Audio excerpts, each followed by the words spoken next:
दिलशाद मुझे कह रहा था मेरे साथ तल्लक रखोगी तो फिर ड्यूटी पे रखूंगा। बायोमेट्रिक कर रही थी मैं इधर, तो इधर से मुझे देखा था डॉक्टर अमाद शाह ने। इसने मेरी गर्दन से मुझे ऐसे पकड़ के ना, इसने मुझे कह दिया है कि तुम मेरी वाइफ। पूरा हुआ अवॉइड करने लग गया। बाद में मुझे कहता है तुम तो मेरे लेवल की नहीं हो। इतने दिन से हम कभी किसी थाने में घूम रहे हैं, कभी किसी थाने में, कोई हमारी बात नहीं सुन रहा। अस्सलाम वालेकुम नाज़रीन, मैं हूं एडी मलिक और मैं इस वक्त फैसलाबाद के चिल्ड्रन हॉस्पिटल के बाहर मौजूद हूं।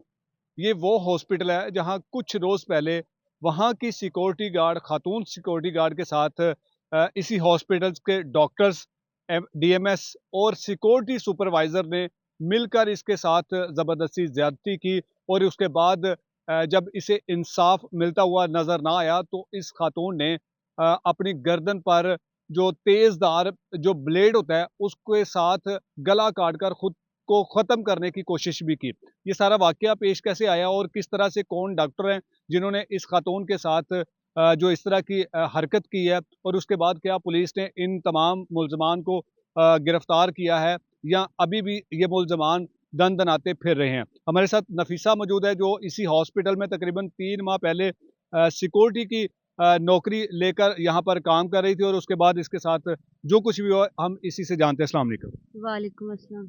नफीसा, आप बताइएगा कि आप 3 माह पहले यहाँ पर नौकरी की तलाश में आई थी और नौकरी हासिल की है आज यहाँ। जी जी, मैं 3 माह पहले इधर आई हूँ अक्टूबर में। तो बायोमेट्रिक कर रही थी मैं इधर, तो इधर से मुझे देखा था डॉक्टर अमाद शाह ने। तो उन्होंने भेजा उस्मान आदमी बंदे को कि इसको, ये लड़की को ऊपर लेके आओ। ऊपर लेके गए हैं तो मुझे बोला आपकी ड्यूटी लग जाएगी, कोई मसला नहीं होगा। टिकटॉक बनाओ, जो मर्ज़ी बनाओ, तुम्हारे लिए इधर कोई रूल नहीं है, कोई तुम्हें तंग नहीं करेगा, हर चीज़ अवेलेबल होगी। ये कौन कहता था आपको? डॉक्टर अमाद शाह। वो इसी हॉस्पिटल में जॉब करते हैं? जी, उसके बाद उन्होंने मुझे कहा है कि आप मेरी वाइफ़ हो।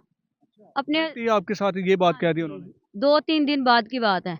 अब अपनी हस्बैंड को छोड़ो, वो तुम्हारे खर्चे अफ़ोर्ड नहीं कर रहा, आप मुझसे शादी करो, मैं तुमसे शादी करूँगा। तो बाद में उसने अपना काम निकाला, ज़बरदस्ती की मेरे साथ। ज़बरदस्ती करके बाद में मुझे छोड़ दिया। बाद अच्छा, में, जब आपके साथ उसने ये बात कही थी कि आज के बाद आप मेरी वाइफ हो, आप अपने शोहर को छोड़ दो, वो आपके साथ आपके अखराजात पूरे नहीं करता होगा या जो भी उसने लालच दिया होगा, तो उसने जब पहली दफ़ा आपके साथ ज़्यादती की थी, तो आपकी रज़ामंदी से हुआ था ये सारा कुछ? रज़ामंदी से इस तरह हुआ है, रज़ामंदी से मैं रूम में गई हूँ। जो काम हुआ था वो रज़ामंदी से नहीं था हुआ। रूम में मैं गई हूँ, इसने मुझे बुलाया है और इसने मेरी गर्दन से मुझे ऐसे पकड़ के ना, इसने मुझे कह दिया है कि तुम मेरी वाइफ़ हो, आज के बाद तो तुम भी मेरी वाइफ़ रहोगी, तुमसे मैं शादी करूँगा। और फिर इसने ना मेरे साथ वो काम किया, ठीक है? बाद में मैंने कुछ दिन इसे देखा, तो ये अवॉइड करने लग गया। जब उसका काम पूरा हो गया था। हाँ, काम पूरा हुआ, अवॉइड करने लग गया। बाद में मुझे कहता है तुम तो मेरे लेवल की नहीं हो, तुम मेरा लेवल नहीं हो। फिर मेरी दोस्त थी, कहता था उसे भी साथ लेके आओ, नुमायरा नाम है उसका।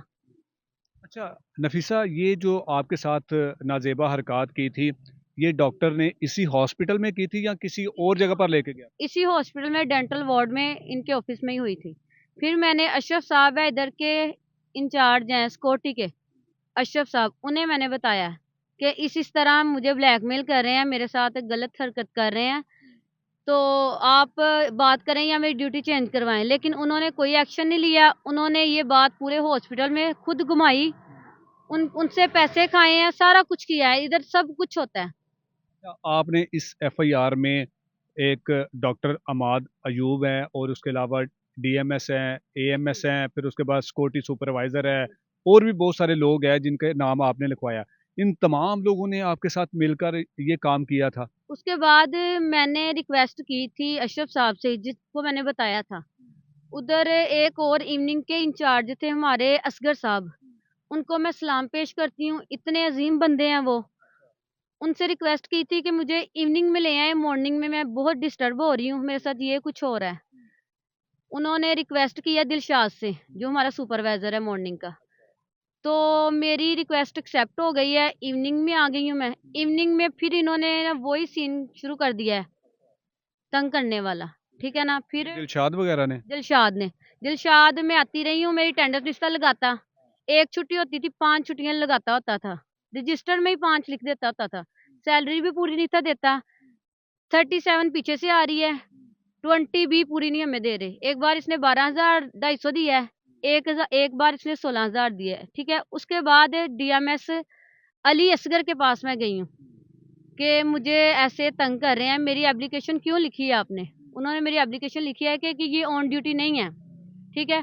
25 को मैं छुट्टी पे थी, 25 को मैं छुट्टी पे थी, तो मैं मौजूद कैसे होना था ड्यूटी पे जब मैं। अच्छा, इस तरह के हॉस्पिटल्स में तो खवातीन अपने बच्चों का इलाज करवाने के लिए लेकर आती हैं। यहाँ जिस हॉस्पिटल में आपके साथ ये नाजेबा हरकत की गई और करने वाले भी डॉक्टर और इसी हॉस्पिटल का अमला है, तो आप नहीं समझती कि इस हॉस्पिटल में आने वाले जो साइलीन हैं, जो इलाज मुआवजा के लिए अपने बच्चों को लेकर आते हैं, वो माएँ बहनें किस तरह से महफूज हो सकती हैं, या उनकी इज्जतें आप समझते हैं कि इस हॉस्पिटल में महफूज होंगी? ये मरीम नवाज को मैं रिक्वेस्ट कर रही हूँ कि इस मामले में एक्शन लें, ठीक है। जो जो इधर बच्चियां, कुछ बच्चियां ऐसी हैं इधर गार्ड्स बेचारी, वो चुप करके बर्दाश्त कर रही हैं, वो नहीं लड़ी। जिस तरह मैंने हिम्मत की है ना, वो नहीं करी, ठीक है। डॉक्टर अली असगर डीएमएस ने कंप्लेन मेरी लिख दी, ठीक है ना, रिटर्न लेटर लिख दिया। मैंने फिर पूछा क्यों लिखा है? उन्होंने कहा कि आप ऑन ड्यूटी नहीं थी। मैंने कहा 25 को तो मेरी छुट्टी थी, ठीक है, बात खत्म होगी। मैं ड्यूटी पे आई हूँ, दिलशाद ने मेरी हाजिरी नहीं लगाई। फिर आई हूँ, फिर नहीं लगाई। तीसरे दिन आई हूँ, फिर नहीं लगाई। वजह क्या थी, आपकी अटेंडेंस क्यों नहीं लगाते थे ये? वो इसलिए नहीं लगा रहे कि ये हमारे साथ गलत रिलेशन रखे हैं। रखोगी तो ड्यूटी पे रखेंगे, नहीं तो फारग कर देंगे। पहले डॉक्टर अमाद अयूब ने किया, फिर उसके बाद ये लोग कहते रहे कि हमारे साथ गलत रिलेशन रखो। ये कहने लग गए हैं। तो ये आपने जो यहाँ के एमएस को नहीं बताया जाकर? एमएस से मिलने ही नहीं थे देते। कौन नहीं मिलने देता था? जब एमएस के रूम के बाहर जाके बैठी थी हम, तो अशरफ साहब आ गए थे कि कंट्रोल रूम में आओ, आपके सारे मसले हम हल करते हैं। हमें ले आए थे नीचे, इन्होंने हमें मिलने ही नहीं दिया। उनके नॉलेज में है ये सारा वाकया जो भी हुआ है? मुझे नहीं पता उनके नॉलेज में है या नहीं, ये बात पहुंचाते नहीं है, एमएस तक ये बात पहुंचाते ही नहीं है। तो नफीसा, आपने डॉक्टर अमाद को दोबारा नहीं कहा कि आपने मेरे साथ जो हरकतें की है, जो मेरे साथ वादा किया था, अब वो वादा पूरा करो, या फिर जो कुछ हुआ है मैं आपके खिलाफ कार्रवाई करूंगा तो करूंगी? तो फिर उसके बाद उसने क्या कहा था? मैंने डॉक्टर माद को कहा था, डॉक्टर माद कह रहा है कि तुम मेरा क्या कर लोगी? मेरे तो पुलिस वाले जानने वाले हैं, मेरे ये जानने वाले हैं, मेरा कुछ नहीं होना। जो भी होगा तुम्हारा ही होना है, मुझे किसी ने कुछ नहीं कहना, ठीक है। फिर मैं गई हूँ, मुझे पता चला है हमारे इंचार्ज है सिक्योरिटी के डीएमएस तलहा, उनके रूम में गई हूँ कि मेरी दिलशाद हाजिरी क्यों नहीं लगा रहा। वो ऐसे मुझे कह रहा है, तो आगे से वो कह रहा है कि जैसे दिलशाद कह रहा है कर लो। दिलशाद मुझे कह रहा था मेरे साथ तल्लक रखोगी तो फिर ड्यूटी पे रखूंगा, नहीं तो ये मैं। कौन कहता था? दिलशाद नहीं, आप जिसके पास शिकायत लगाने के लिए गई, DMS। वो भी आपको कहता कि जो वो कहते हैं वैसे ही करो? वो कह रहा था अपने सुपरवाइजर दिलशाद से बात करो, वो जैसे वो कहता कर लो। मैंने कहा नहीं, मैंने इधर से इंसाफ लेके जाना, नहीं तो मैं मर के जाऊंगी। आगे से वो कह रहे हैं कुंडी लगाओ आहिस्ता से, तो इसका हल ना इधर ही कर लेते हैं। ये किसने कहा? तलहा ने, तलहा DMS ने। फिर मैंने कहा मैं यहाँ से मर के जाऊंगी, जिंदा नहीं जाऊंगी मैं, लेकिन खुद को हाथ नहीं लगाने।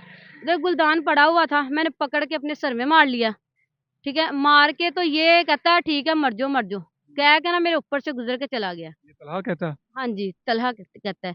उसके बाद नफीसा, इतना बड़ा हादसा हो गया हॉस्पिटल में, आप जिस तरह से कह रहे हैं कि उसके ऑफिस में मैंने, या मेरे साथ जो भी वो अटेम्प्ट करने की कोशिश की उन्होंने, तो इस दौरान किसी भी हॉस्पिटल की बड़ी इंतजामिया को नहीं पता चल सका? सबको ही पता है को इधर होता ही ये कुछ है। इस इस हॉस्पिटल में होता ही हॉस्पिटल यही में कुछ है? होता ही ये कुछ है, यारियां चक्कर है, जिसकी चक्कर है ना, जिसके साथ वो इधर ड्यूटी पे ऑन है। जिसने कह दिया कि मैंने ये काम नहीं करना, वो ड्यूटी से फारग है। हमने कह दिया हमने ये काम नहीं करना, मेरी दोस्त है नुमायरा, उसे भी फारग कर दिया ड्यूटी से, मुझे भी फारग कर दिया, ठीक अच्छा, है। अब आपने मुकदमा दर्ज करवा दिया है, तो उसके बाद आपने ये जो खुदकशी करने की कोशिश की है, ये क्यों की थी? ये इसलिए की है, कितने दिन से हम कभी किसी थाने में घूम रहे हैं, कभी किसी थाने में, कोई हमारी बात नहीं सुन रहा, ठीक है। डॉक्टर माशा लोग, तलहा, अली असगर डीएमएस, अली असगर डीएमएस तो उधर भी वुमेन ऑफिस में जो है ना, उधर उधर थाने भी में? आके थाने में भी ना ऐसे अकड़ रहा था, बदतमीजी से मुझसे बात कर रहा था उधर भी, ठीक है ना। कोई भी सुन नहीं रहा, उधर भी नहीं सुन रहे हमारी बात। इसके बाद आपने ये सोचा कि यहाँ पर मुझे इंसाफ नहीं मिलना, तो इससे बेहतर है कि मैं खुदकशी कर लूँ। मैं फिर एंड मेरा हाल था खुदकुशी कर लूं। इनकी वजह से मुझे डिवोर्स हो गई है, मेरे हस्बैंड ने मुझे डिवोर्स दे दिया है, इनकी वजह से, इन सब की वजह से। आपने हमें बताया कि वो जो डॉक्टर जिसने आपके साथ ये ज्यादती की है, उसकी वाइफ भी आपके साथ रब्ता करने की कोशिश कर रही है, वो क्यों कर रही है? आज उसकी 2 कॉल्स आई हैं, वो कह रही है मुझसे कांटेक्ट करें, मुझे बताएं क्या बात हुई है, कैसे हुआ, क्यों हुआ। मैंने कहा सॉरी मैं आपसे बात नहीं कर सकती, ठीक है। पहले जिन्होंने 7 न्यूज़ वालों ने ना लिया था ना मेरा बयान वगैरह, जो भी इंटरव्यू हुआ था, अब वो कह रहे हैं आपने किसी को इंटरव्यू नहीं देना। अच्छा, सारे लोग मिले हुए हैं उनके साथ? अब सब उसके साथ मिल गए हैं, सब आपको मिल गए। लगता है कि आपको इंसाफ मिलेगा, इन बच्चों को इंसाफ मिलेगा? जी मुझे लगता है मरियम नवाज से रिक्वेस्ट है कि मुझे इंसाफ दें। और ऐसे हॉस्पिटल में जो इस तरह की हरकतें करते हैं उनको लगाम डालनी चाहिए। लगाम डालनी चाहिए। इधर है अली असगर डोगर, डोगर है, सुपरवाइजर है नाइट का। उसने हमें औरतों पे तशद्दुद भी किया, मारपीट भी की। मुझे उसने ऐसे धक्का दे के नीचे फेंका, मेरा सर भी फटा, मेरा सर सारा डैमेज है। ये मेरी नेक देखें, ये जो मैंने अटेम्प्ट किया है ना, ये इनकी वजह से किया है। एंड वाला हाल ये था, मेरी सुनते नहीं थे, किसी पुलिस वालों ने मेरी सुनी नहीं है।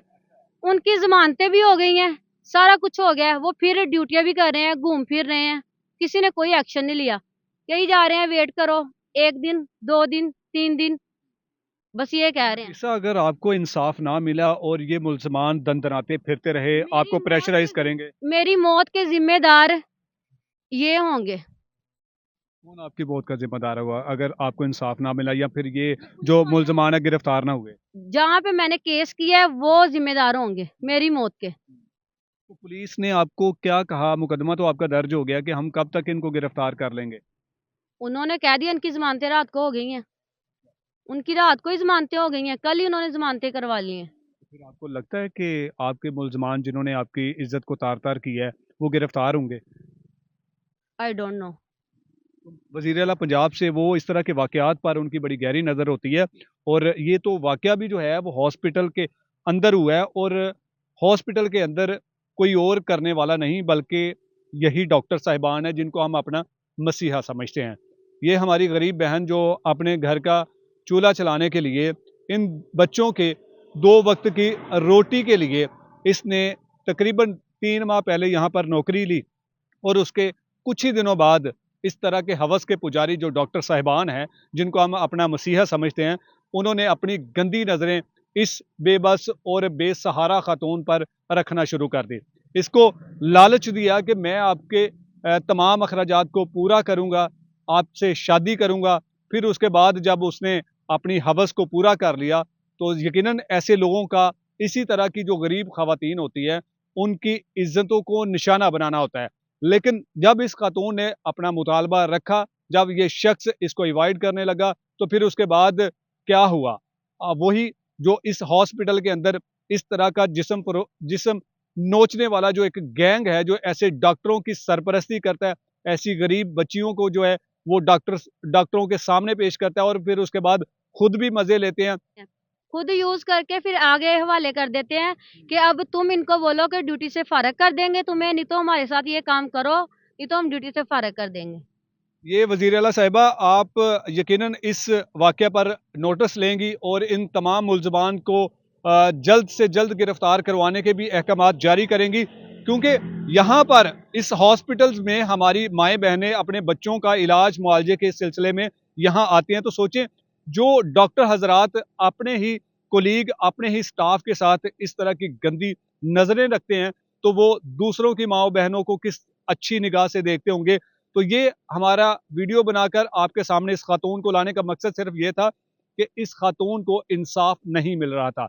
इसके शोहर ने इस वाक़ये के बाद छोड़ दिया। ये दोनों बच्चे यकीनन अब इनको एक छत की तलाश होगी। ये सारा दिन हमारे साथ घूमते रहे हैं। इनको जहाँ भी इनके अपने प्यारों का घर है वहाँ पर हम इनको लेकर गए। किसी ने भी इनको घर के अंदर दाखिल होने की इजाज़त नहीं दी। इसका कसूर सिर्फ ये था कि ये इज़्ज़त के साथ इन 2 बच्चों का पेट पालना चाहती थी, और उस शख्स ने जिसने इसका साथ देना चाहिए था, उसने जब मुश्किल वक़्त में इसका साथ छोड़ दिया, तो अब ये आखिरकार जाए तो जाए कहाँ?